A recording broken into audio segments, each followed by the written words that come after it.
Bismillahirrahmanirrahim. Assalamualaikum warahmatullahi wabarakatuh. Innal hamdalillah nahmaduhu wa nasta'inuhu wa nastaghfiruh wa na'udzu billahi min shururi anfusina wa min sayyiati a'malina. Man yahdihillahu fala mudilla lahu wa man yudlil fala hadiya lahu. Asyhadu an la ilaha illallah wahdahu la syarika lah wa asyhadu anna Muhammadan 'abduhu wa rasuluhu la nabiyya ba'dahu. Ya ayyuhalladzina amanu taqullaha haqqa tuqatih wa la tamutunna illa wa antum muslimun. Ya ayyuhan nasu taqu rabbakum alladzi khalaqakum min nafsin wahidah wa khalaqa minha zawjaha wa bassa minhuma rijalan katsiran wa nisaa'a wattaqullaha alladzi tasaaluna bihi wal arham innallaha kana 'alaykum raqiba. Ya ayyuhalladzina amanu taqullaha wa qulu qawlan sadida yuslih lakum a'malakum wa yaghfir lakum dhunubakum wa may yuti'illaha wa rasulahu faqad faza fawzan 'azima. Amma ba'd. Allahumma shalli wa sallim wa an'im wa barik ala 'abdika wa nabiyyika Muhammadin wa ala alihi wa ashabihi wa man sara ala nahjihi ila yaumiddin. Ma'asyiral muslimin, para jamaah sekalian, bapak-bapak dan saudara-saudara yang semoga dirahmati oleh Allah Subhanahu wa taala. Pertama-tama marilah senantiasa kita ucapkan puji syukur kita kepada Allah Subhanahu wa taala yang dengan limpahan nikmat, rahmat dan hidayah yang Allah berikan dan curahkan kepada kita semuanya, sehingga pada kesempatan sore hari ini Allah memudahkan kita untuk bisa menghadiri majelis ilmu, menghadiri taman di antara taman-taman surga. Semoga kehadiran kita ini menjadi timbangan amal kebaikan kelak pada hari akhir. Allahumma amin. Para jemaah sekalian, para hadirin rahimani wa rahimakumullah, pembahasan kita pada sore hari ini tidaklah melanjutkan pembahasan yang biasa diisi oleh biasa kita Pak Ustaz Angger. Di sini kita akan membawakan sebuah tema yang tidak merupakan kelanjutan dari kajian beliau biasanya. Tema kita pada sore hari ini adalah suatu tema yang merupakan perkara yang sering kita laksanakan, perkara yang sering kita kerjakan dalam keseharian kita. Apa perkara tersebut? Yaitu adalah berdoa. Karena namanya doa ini adalah suatu hal yang tidak terpisahkan dari diri manusia, antara dirinya dengan penciptanya.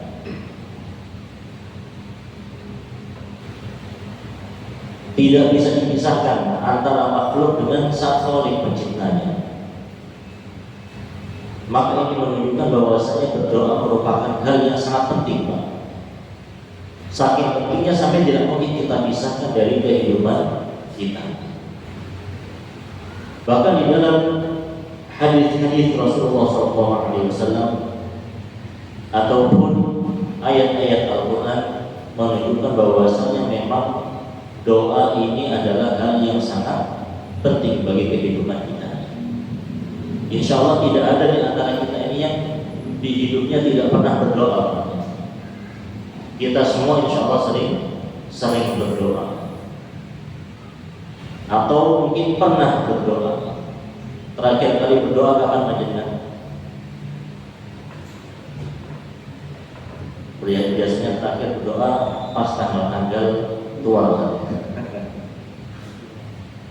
Kita tanggal muda ya, berdoanya mungkin dia tapi masih jarang-jarang. Nah, berdoa ini adalah hal yang tidak mungkin terpisahkan.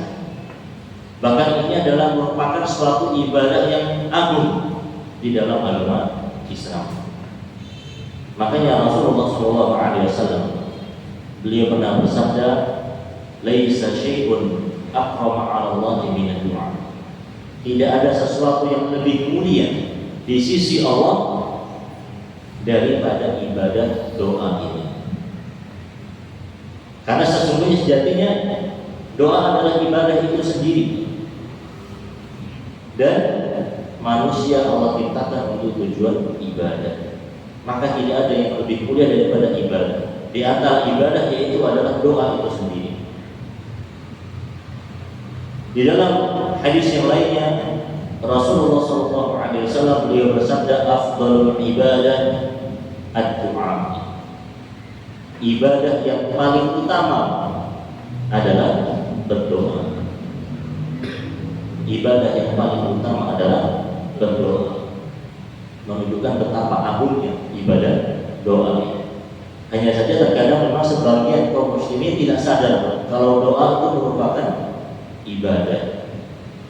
Sama seperti panjenengan sholat, panjenengan puasa, panjenengan zakat, dan hal-hal yang lainnya yang Allah perintahkan. Ibadah, bahkan kata Rasul, afdalul ibadah. Doa adalah seutama-utamanya ibadah. Ibadah yang paling afdal. Makanya ibadah ini para jamaah, apabila ditinggalkan ibadah ini, ibadah doa, apabila ditinggalkan, maka dampaknya ini bukan sesuatu yang kecil. Ibadah doa apabila ditinggalkan itu dampaknya bukanlah sesuatu yang kecil. Misalnya sholat duha. Sholat duha ibadah atau bukan, Pak? Ibadah. Ketika mungkin kita tidak sanggup melaksanakan, saya kerja Ustaz, shiftnya pagi terus misalnya, berangkat sebelum waktu sholat duha, pulang setelah sholat asar misalnya, maka secara asal untuk sholat duha tidak masalah untuk tinggalkan. Akan tetapi berdoa ini beda. Apabila kita tinggalkan, maka dampaknya adalah dampak yang sangat besar. Rasulullah SAW beliau pernah bersabda, "Man lam yad'ullaha yaghdab 'alaihi." Barang siapa yang tidak mau berdoa kepada Allah, maka Allah murka kepadanya.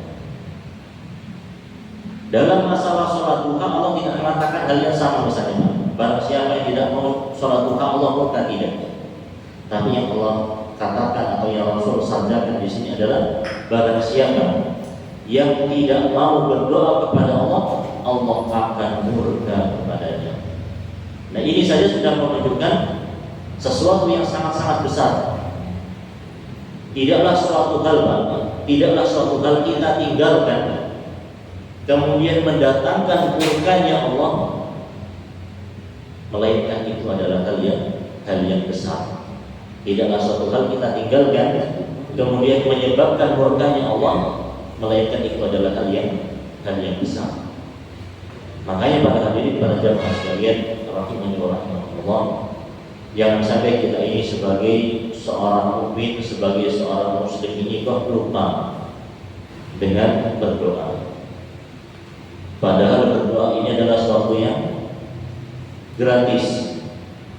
Tidak seperti ibadah haji, tidak seperti mungkin ibadah zakat yang mengeluarkan harta kita, tidak. Ada di antara kita, Pak, yang ketika doa baik kemudian membayar, tidak ada. Secara asal namanya doa itu gratis. Maka jangan sampai kita ini menjadi orang-orang yang meninggalkan ibadah doa tadi. Ibadah gratis saja kok sampai kita tinggalkan. Maka jangan sampai. Pertama, ibadah tersebut ibadah yang gratis. Kemudian ibadah tersebut tidak membutuhkan waktu yang lama. Panjenengan paling pol berdoa berapa jam, Pak? Aduh, 5 menit itu sudah sangat-sangat lama hitungannya. Bahkan mungkin ada yang kurang dari itu. 5 menit itu sudah Masya Allah. Berdoa tidaklah butuh waktu yang lama. Dalam di antara ada iqamah misalnya kita berdoa cepat dan waktu-waktu yang lainnya, maka jangan sampai kita tinggalkan. Kita ingat sabda Rasul, man lam yad'ullaha yaghdab alaihi. Barang siapa yang tidak mau berdoa kepada Allah, Allah akan murka kepadanya. Maka jangan sampai kita tinggalkan. Bahkan di dalam Quran surat Ghafir ayat yang ke-60, Quran surat Ghafir ayat yang ke-60, Allah Subhanahu wa taala berfirman, wa qala rabbukum ud'uni astajib lakum. Dan ingatlah tatkala Rabb kalian berfirman, ud'uni astajib lakum. Berdoalah kalian kepadaku, akan aku kabulkan untuk kalian. Innal ladzina yastakbiruna an ibadati sayadkhuluna jahannama dakhirin. Sesungguhnya orang-orang yang sombong dari beribadah kepadaku, maka Allah akan memasukkan, Allah mengatakan aku akan masukkan orang tersebut ke dalam neraka jahanam dalam keadaan hina. Kita lihat tadi Allah mengatakan, berdoalah kalian kepadaku, akan aku kabulkan untuk kalian.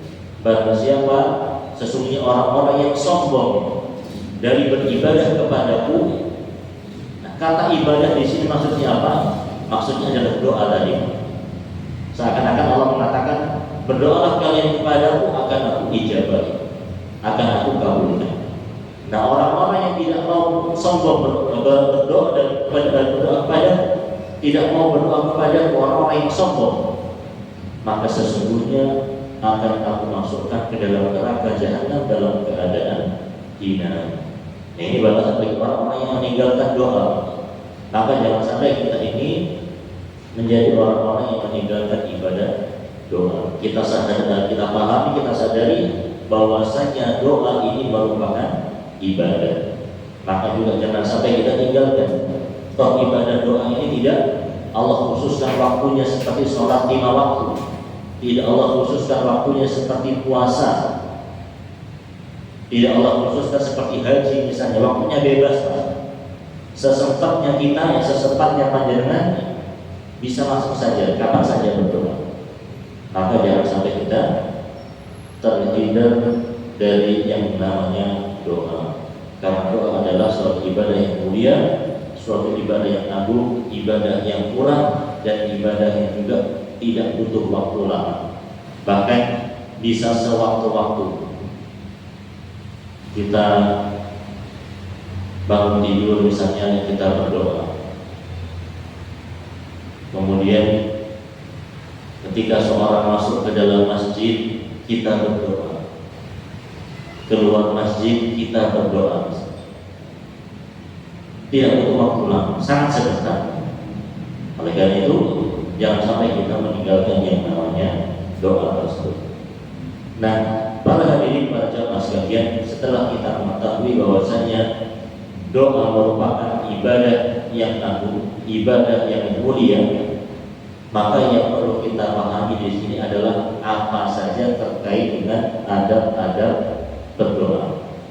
Apa saja terkait dengan adab-adab berdoa. Karena doa tadi bacaan para jamaah adalah ibadah yang agung, ibadah yang mulia. Maka agar ibadah tersebut lebih Allah Subhanahu wa taala kabulkan, maka penting bagi kita untuk mengerti, memahami apa saja adab-adab di dalam berdoa. Adab-adab berdoa itu sangat banyak. Adab-adab berdoa itu sangat banyak. Di antara adab berdoa yang sangat penting itu terdapat dalam hadis Nabi SAW yang diriwayatkan oleh Imam Muslim. Suatu ketika Rasulullah SAW pernah bersabda demikian, Pak. Innallaha thayyibun la yaqbalu illa thayyiban. Sesungguhnya Allah adalah zat yang maha baik dan Allah tidaklah menerima kecuali dari sesuatu yang baik. Allah itu maha baik, tidaklah mau menerima kecuali dari yang baik. Wa innallaha amara al-mu'minin bima amara bihil mursalin. Dan sesungguhnya Allah telah memerintahkan orang-orang beriman sebagaimana Allah perintahkan utusannya. Allah perintahkan orang beriman sebagaimana Allah perintahkan utusannya. Faqala ya ayyuhar rusul kulu minat thayyibati wa'malu shalihan. Maka Allah berfirman kepada para rasulnya, para utusannya, wahai sekalian rasul, makanlah kalian dari apa-apa yang baik dan beramalah dengan amal yang soleh. Makanlah dari makanan yang baik, kemudian beramal dengan amalan yang soleh. Wa qala, dan Allah berfirman kepada orang-orang beriman, ya ayyuhalladzina amanu kulu min thayyibati ma razaqnakum. Wahai orang-orang beriman, makanlah kalian dari apa-apa yang baik yang telah aku rizkikan kepada kalian. Summa dzakara rajulan. Kemudian Rasul menyebutkan tentang suatu kisah di mana di sana ada seseorang yutilu safar, yang dia memperpanjang safarnya. Kemudian asy'atha akbar, orang tersebut rambutnya kusut berdebu. Tidak bisa panjenengan bayangkannya. Orang safar zaman dahulu Pak, khususnya di padang pasir, beda dengan orang safar zaman sekarang. Orang safar zaman sekarang yang mungkin enak-enak saja, bisa naik bis, bisa naik kereta, berangkat dalam keadaan bersih, pulang juga dalam keadaan bersih. Nah, orang zaman dahulu ketika safar, maka khususnya di padang pasir macam-macam sudah ada. Kalau bahasa kita sudah bulu karena debu, pasir, keringatan. Inilah yang digambarkan oleh Rasulullah SAW. Ada seorang yang safar, kemudian dijumpai rambutnya kusut berdebu, kumpal. Kemudian Nabi mengatakan, yang yadayhi ila sama. Orang tadi menengadahkan tangannya ke langit. Orang tadi menengadahkan tangannya ke langit. Kemudian mengatakan, ya Rabbi, ya Rabbi, wahai Tuhanku, wahai Tuhanku, wahai Rabbku, wahai Rabbku. Akan tetapi Nabi SAW katakan, wa mat'amuhu haram. Tapi orang tersebut makanannya adalah dari yang haram. Wa mashrabuhu haram, minumannya dari yang haram. Wa malbasuhu haram, pakaiannya yang dia kenakan dari yang haram. Wa ghudhiya bil haram, bahkan dia tumbuh dari sesuatu yang haram. Fa anna yustajabu lahu, maka bagaimana mungkin doa orang tadi itu dikabulkan oleh Allah Subhanahu wa ta'ala. Maka dari sini para hadirin, para jamaah, setidaknya ada 6 adab yang bisa kita ambil terkait dengan adab-adab berdoa. 6 adab yang bisa kita ambil dari adab-adab berdoa. Yang pertama, di antara adab berdoa adalah seorang memilih waktu atau keadaan yang mustajab. Mustajab itu apa Pak? Apa? Mati, manjur. Seorang tatkala ingin berdoa, yang dia memilih waktu yang mustajab.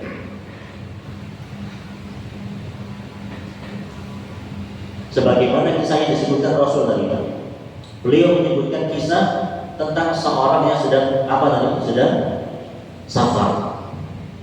Dan safar adalah merupakan waktu dari waktu-waktu yang mustajab, waktu yang mati ketika berdoa, maju ketika berdoa. Makanya kalau kita sedang safar, usahakan kita banyak doa, minta istighfar, minta keperluan-keperluan akhirat kita, demikian pula meminta keperluan-keperluan dunia. Boleh. Rasulullah SAW bersabda, "Thalathu da'awatin mustajabat la syakka fihinna." Ada 3 doa Pak yang pasti dikabulkan, tidak diragukan lagi kata Rasul. 3 doa pasti dikabulkan, tidak diragukan lagi. Apa saja? Yang pertama yaitu adalah da'watul madlum, doa orang yang terzalimi. Doa orang yang terzalimi. Maka panjenengan kalau mau doanya mandi, doanya manjur harus apa? Nyuruh temannya panjenengan pukul saya supaya doa saya mandi. Di antara doa yang mustajab adalah doa dari orang yang terzalimi. Terzalimi oleh siapapun kita.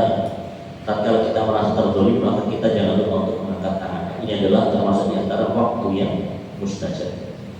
Kemudian yang kedua kata Rasul, wa da'watul musafir. Doa yang tidak tertolak adalah doanya orang yang musafir. Doa orang yang sedang safar. Maka panjenengan kalau sudah safar, kemudian ditambah lagi terzalimi, mandinya adalah 2 kali. Kemudian yang ketiga kata Rasul, wa da'watul walid li waladihi. Doa orang tua kepada anaknya. Nah ini juga termasuk di antara doa yang mustajab. Makanya Rasulullah SAW perintahkan kita itu untuk berbakti kepada orang tua. Kenapa? Karena doa mereka adalah doa yang mustajab. Kita bisa sukses dunia akhirat, salah satu perantaranya adalah doa-doa yang dipanjatkan oleh orang tua kita. Makanya ada kisah dari salah seorang ulama yang menjadi imam Masjidil Haram, namanya adalah Syekh Abdurrahman As-Sudais. Nah ini qiraahnya beliau, tilawahnya beliau terkenal di Indonesia. Beliau ini ketika masih kecil Pak, ya namanya anak kecil ya, ada masa-masa sedang bandel, sedang resek sekali. Saking bandelnya sampai ibunya ini emosi. Namun tatkala emosi Bang, yang diucapkan bukan sumpah serapah yang tidak-tidak. Tatkala orang tuanya emosi, saya sumpahi kamu untuk menjadi imam Masjidil Haram. Doa ibunya sudah terzalimi oleh anaknya. Kemudian dia juga sebagai orang tua, maka doanya mustajab, sehingga Allah kabulkan. Syekh Abdurrahman As-Sudais kecil yang waktu itu bandel sekali, ketika beliau besar benar-benar diangkat sebagai imam Masjidil Haram. Dan ini kejadian sangat banyak, tidak hanya 1-2 orang saja. Mungkin sebagian kita merasakannya. Intinya di sini adalah seorang tatkala ingin berdoa hendaknya memilih waktu yang mustajab. Ya kan, dari ketika terzalimi. Kemudian yang kedua ketika apa lagi Pak? Sabar. Kemudian yang ketiga tatkala menjadi orang tua. Kemudian yang keempat yang bisa kita sebutkan adalah doa yang dilakukan dipanjatkan tatkala adzan dan iqamah. Rasulullah SAW bersabda, la yuraddu du'a bainal adzan wal iqamah. Tidaklah ditolak sebuah doa yang dipanjatkan antara azan dan iqamah. Maka kalau kita sedang berada di antara waktu tersebut, antara azan dan iqamah, hendaknya kita jangan lupa untuk berdoa. Walaupun mungkin doanya tidak butuh waktu lama, 1 menit saja. Yang penting kita rutin istiqomah, itu sudah sangat masya Allah. Bisa jadi di antara doa-doa yang kita panjatkan tersebut, Allah Subhanahu wa Ta'ala segera akan dikabulkan di dunia. Atau di antara doa-doa yang kita panjatkan tersebut tidak Allah kabulkan di dunia, namun Allah simpan di akhirat. Atau bisa jadi karena sebab doa-doa tersebut Allah hindarkan kita dari keburukan-keburukan. Nah ini kemungkinan yang semuanya adalah kemungkinan positif tatkala orang berdoa. Makanya tidak ada yang namanya orang berdoa itu merugi, tidak ada. Kata Rasul, tatkala seorang tidak diterima doanya di dunia, itu kemungkinannya hanya ada 3. Atau ketika orang berdoa itu kemungkinannya itu hanya ada 3. Yang pertama dikabulkan di dunia, yang kedua tidak di dunia dikabulkan tapi di akhirat, yang ketiga dipalingkan darinya keburukan-keburukan yang seharusnya menimpa dirinya. Maka jangan sampai kita pelit dengan yang namanya berdoa. Jadi di antara waktu yang mustajab untuk seorang berdoa adalah antara adzan dan iqamah. Kemudian waktu yang kelima yang bisa dilakukan seorang untuk memanjatkan doanya yaitu adalah pada sepertiga malam terakhir. Di sepertiga malam terakhir. Rasulullah SAW bersabda, "Yanzilu Rabbuna tabaraka wa ta'ala kulla lailatin ila sama'id dunya." Allah Subhanahu wa ta'ala turun ke langit dunia di setiap malam tatkala tersisa sepertiga malam terakhirnya. Fayaqul, kemudian Allah berfirman, "Man yad'uni fa'astajibalah." Barang siapa yang berdoa kepadaku pasti akan aku kabulkan. Wa man yas'aluni fa'utiyalah. Barang siapa yang meminta kepadaku pasti aku akan beri. Wa man yastaghfiruni fa'aghfirlah. Dan barang siapa yang dia beristighfar memohon ampun kepadaku pasti akan aku ampuni.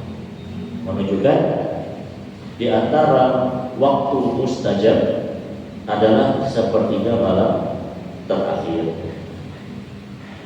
Kalau misalnya panjenengan melilir di tengah malam, Pak, terbang di tengah malam, walaupun mungkin setelah itu tidur lagi, ketika melilir Pak, usahakan berdoa mungkin sebentar. Kelilir ke kamar mandi, kebangun, mau ke kamar mandi ya, usahakan untuk berdoa. Ya, syukur-syukur bisa juga dilanjut dengan tahajud. Jangan sampai kita sia-siakan waktu tersebut untuk kita menitipkan doa-doa kita kepada Allah Subhanahu wa ta'ala. Kemudian di antara yang beberapa tadi waktu yang mustajab yang pertama tadi apa? Orang yang terzalimi. Yang kedua orang yang safar. Yang ketiga orang tua. Kemudian yang keempat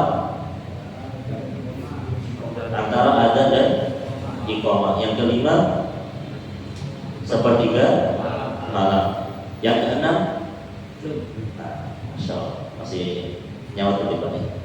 Yang keenam yaitu adalah tatkala seorang berada pada kondisi sujud.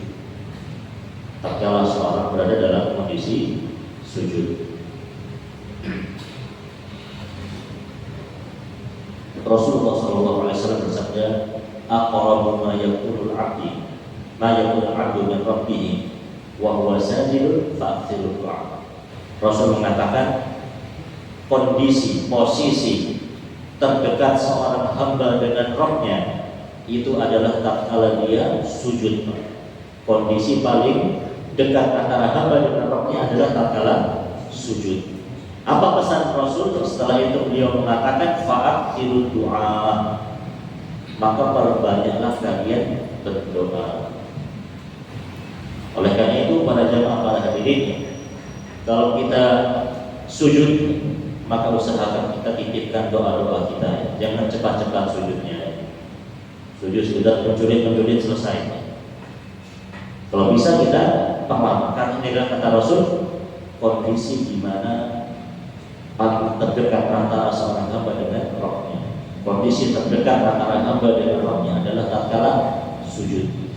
Maka perbanyak doa ketika sujud. Karena ini adalah kondisi paling dekat antara kita dengan Allah Subhanahu wa ta'ala. Kemudian berikutnya yang ketujuh, yaitu adalah doa dari orang yang berpuasa. Dan yang kedelapan adalah doa dari pemimpin yang adil. Rasulullah SAW bersabda, "Salatatun la turaddu da'watuhun. Ada 3 doa yang tidak mungkin ditolak doanya. Yang pertama yaitu as-shaim hatta yuftir, orang yang berpuasa sampai dia berbuka. Apa jadi sekarang kan sudah berbuka, Pak? Puasa asar. Intinya orang yang berpuasa maka doanya mandi, doanya mustajab, doanya manjur. Kapan? Sejak dia awal kali berpuasa sampai di akhir puasanya. Nah, puasa kita itu biasanya berapa jam? Kurang lebih para jemaah? Dari jam 4 lah ya, jam 4 sampai jam 6. Berarti 14 jam.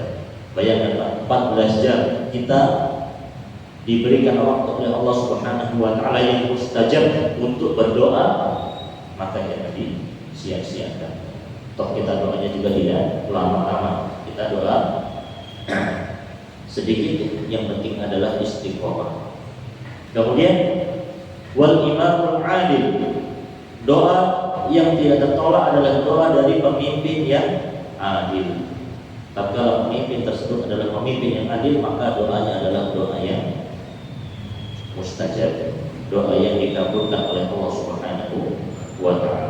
Dan yang ketiga yaitu wal maqlub, doa dari orang terzalimi yang sudah kita sebutkan.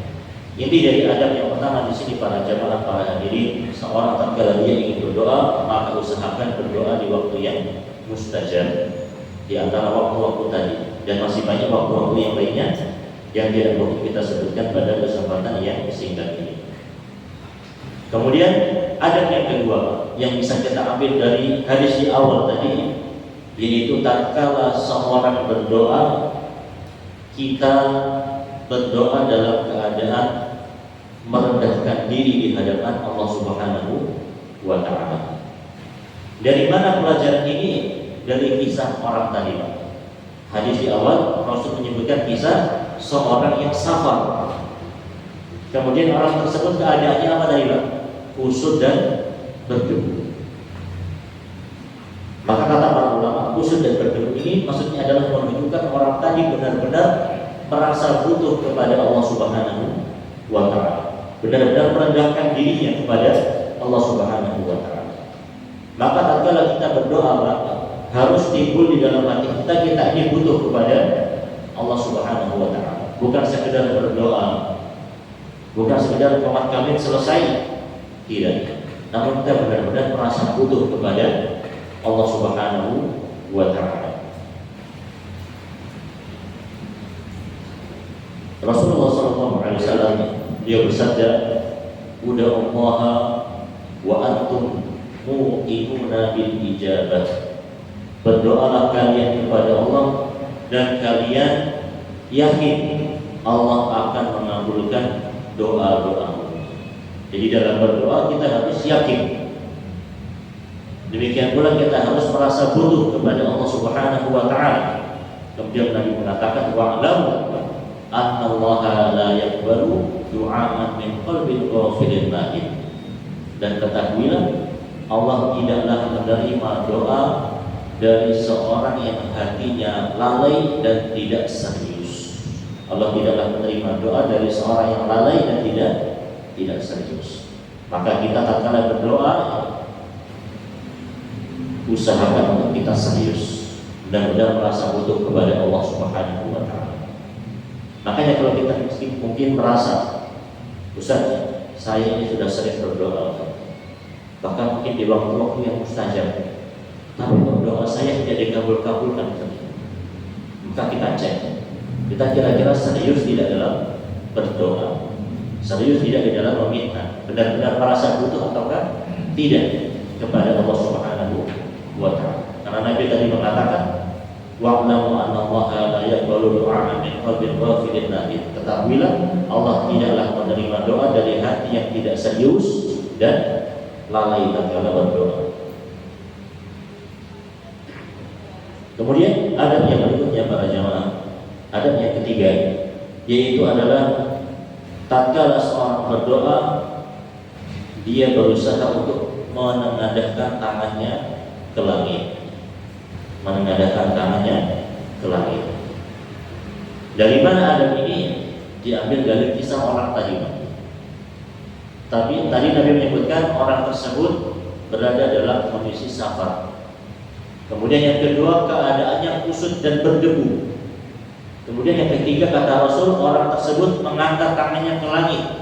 Nah, maka di sini merupakan adab di antara adab-adab berdoa, yaitu seorang menengadahkan tangannya ke langit. Rasulullah SAW bersabda, Innallaha hayyun karim. Sesungguhnya Allah itu adalah zat yang maha pemalu lagi maha pemurah. Yastahyi idza rafa'a rajul ilaih an yaruddahu masifran khaibatayn. Allah itu malu apabila ada seorang hamba yang menengadahkan tangannya ke langit, Pak, kemudian dikembalikan dalam keadaan kosong. Allah malu. Allah pasti akan kabulkan doa dari orang tersebut. Makanya tatkala kita berdoa, jangan lupa untuk kita juga menengadahkan tangan ke langit. Untuk kita menengadahkan tangan ke langit.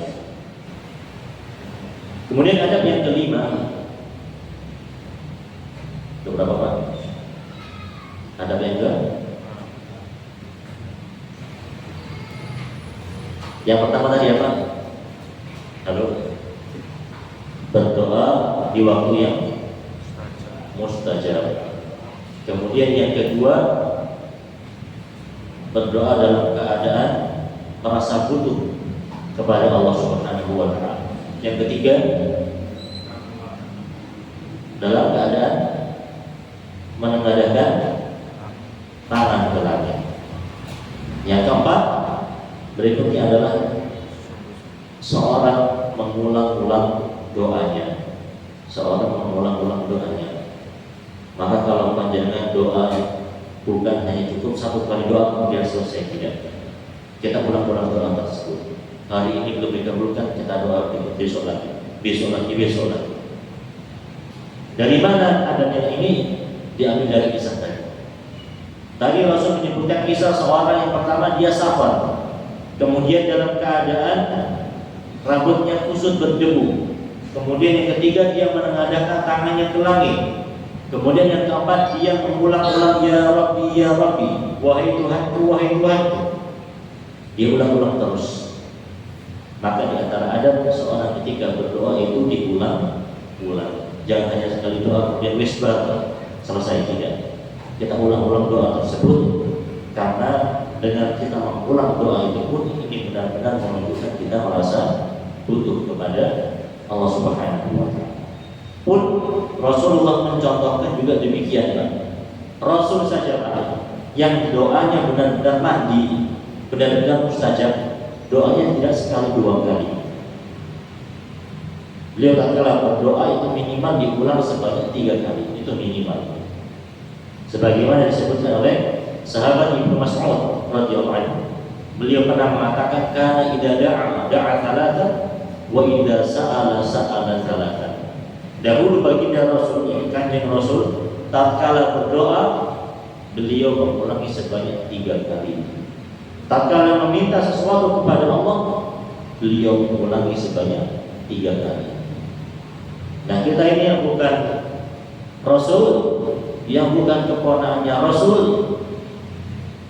juga bukan ke cucunya beliau, maka kita lebih berhak untuk mengulang-ulang doa kita. Jangan sampai kita merasa cukup dengan doa yang kita panjatkan. Kita ulang-ulang doa tersebut. Kemudian ada yang kelima, tatkala seorang berdoa, seorang menyebutkan nama dari nama-nama Allah, dari Asmaul Husna yang berjumlah berapa? 99. Yang pertama, yang hafal 1 sampai 99 ya boleh langsung pulang sekarang, Pak. Tatkala seorang berdoa, Pak, adab yang kelima adalah menyebut nama di antara nama-nama Allah. Sebagaimana orang tadi, tatkala dia berdoa dia menyebut ya Rabbi. Dia menyeru Allah Subhanahu wa taala. Wahai Tuhanku. Maka tatkala kita berdoa, bisa kita menyebutkan ya Allah, ya Rabbi, Allahumma, kemudian ya Razzaq, wahai zat yang memberi rezeki, ya Rahim, ya Rahman, dan hal-hal dan nama-nama yang lainnya. Yang minimal yang nama yang kita hafal, yang kita gunakan untuk berdoa.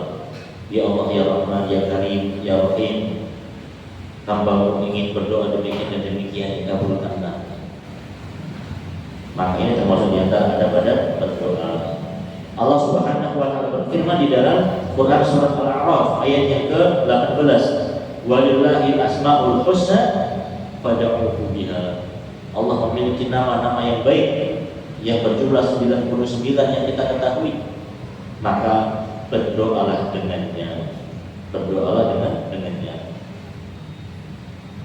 Oleh karena itu di antara adab yang perlu kita perhatikan para jamaah yaitu adalah tatkala kita berdoa kita menyebut nama di antara nama-nama Allah Subhanahu wa taala. Kemudian adab yang terakhir, adab yang keenam yang bisa kita sebutkan dari hadis tadi adalah tatkala seorang berdoa, seorang berusaha menjauhkan dirinya dari perkara-perkara yang Allah haramkan. Seperti kisah orang tadi yang disebutkan oleh Rasul. Orang tadi sudah mengerjakan seluruh adab-adab berdoa. Dia berdoa di waktu yang mustajab, saat safar. Dia merendahkan dirinya, merasa butuh kepada Allah sampai dikisahkan rambutnya kusut berdebu. Kemudian dia sudah menengadahkan tangannya ke langit. Dia sudah mengulang-ulang doanya, ya Rabbi, ya Rabbi, wahai Tuhan, wahai Tuhan. Dia sudah menyebut nama Allah Subhanahu wa taala. Tapi dia tidak menjalankan adab yang keenam ini, Pak. Apa itu?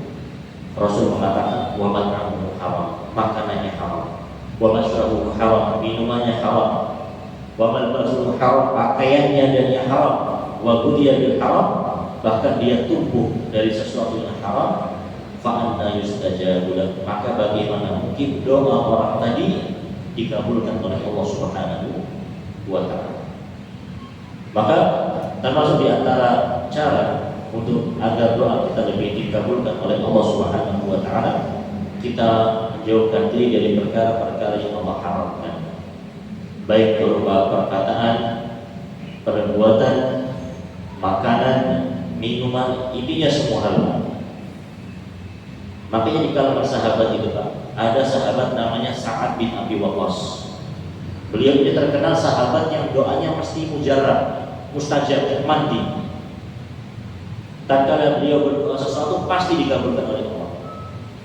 Sampai sahabat yang lain ini pun heran dan bertanya kepada Sa'ad bin Abi Waqqas, wahai Sa'ad, kenapa kamu ini tatkala berdoa, engkau ini tatkala berdoa mesti dikabulkan oleh Allah? Apa rahasianya? Maka beliau radhiyallahu anhu mengatakan, ma rafa'tu ila fami luqmatan illa wa ana 'alimun min aina maji'uha wa min aina kharajat. Sa'ad bin Abi Waqqas memberikan resepnya. Kenapa doa saya mesti mustajab? Beliau mengatakan, tidaklah aku angkat satu suap makanan ke mulutku kecuali aku tahu dari mana makanan tersebut keluar, dari mana makanan tersebut dihasilkan. Beliau benar-benar menjaga makanannya, tidaklah makan dari perkara-perkara yang haram. Demikian pula seorang ulama yang mulia, Yahya bin Mu'adz radhiyallahu anhu rahimahullah, beliau pernah mengatakan, la tastaqil ijabah wa qad sadatta tariqaha bidunub. Nah, ini ucapan yang sangat luar biasa yang perlu kita renungi. Tatkala kita mungkin menganggap, wah, Allah kok tidak mengabulkan doa-doaku, ada apa? Kita perlu merenungi yang satu ini, Pak. Beliau mengatakan, la tastaqil ijabah wa qad sadatta tariqaha bidunub. Janganlah engkau menganggap Allah lambat dalam mengabulkan doa-doamu, padahal engkau sendirilah yang menutup jalannya doa-doa tersebut dengan kemaksiatanmu.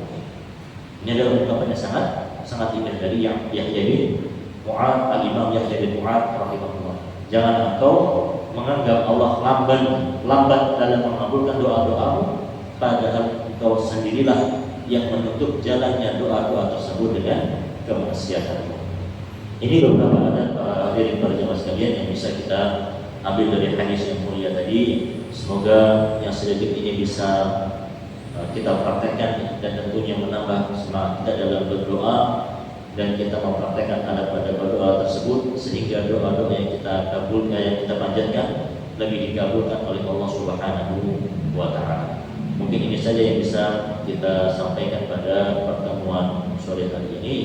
Mohon maaf apabila ada salah kata dan kekurangan yang ada pada pertemuan kita di sore hari ini, dan kita tutup dengan doa kafaratul majlis. Subhanakallahumma wa bihamdika asyhadu an la ilaha illa anta astaghfiruka wa atubu ilaik. Wassalamualaikum warahmatullahi wabarakatuh.